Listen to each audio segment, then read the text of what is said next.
man, right? This kind of uncompromising dude, kind of caught in the midst of all that, and the idea or the theme that, you know, one man can make a difference, you know, in the midst of all these titans at war.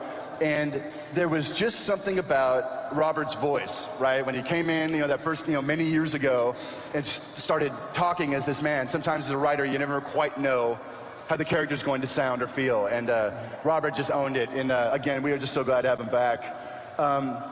You know, Andrea, actually, I'll ask you a question, because you may serve as a goalie, interestingly enough, during the discussion.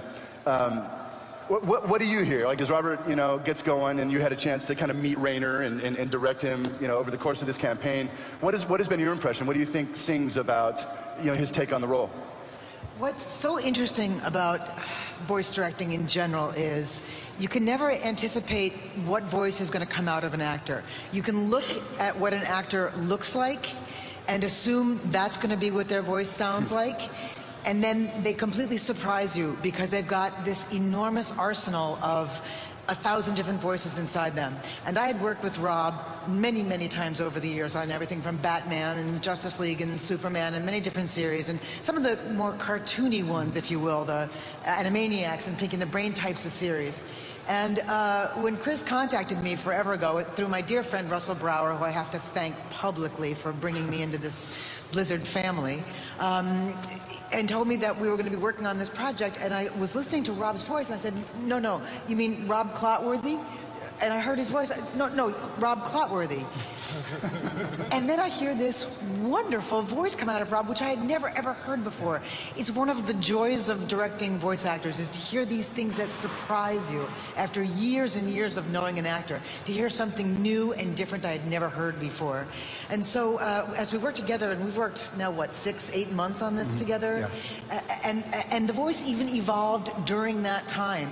As we work through some of the scenes and we discover some more levels to this character, we'd hear this depth and this range of emotion that would come out in the voice, and it's been just an absolute joy to discover this actor that I've known for so long to do these different things. That's for great. sure. Did I answer your question, in fact?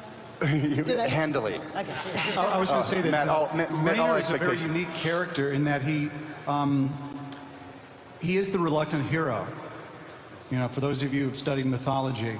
And he's something that a lot of us can identify with. A lot of us wish we were him, but he's a great role model as well. And I also understood that there's a great responsibility in performing this role, because it does mean so much to so many people. And again, and also I want to tell Andrea, you may have 6 Emmys, but I've got 7. Oh. Just keeping it real. Still, you may have 7 Emmys, but I have a noob. Yes. Yes, he does. It's a doll. I have a doll, a Raynor doll. It's pretty good. He has an action figure. You know, Fred, you know, I guess we'll just kind of move down the line.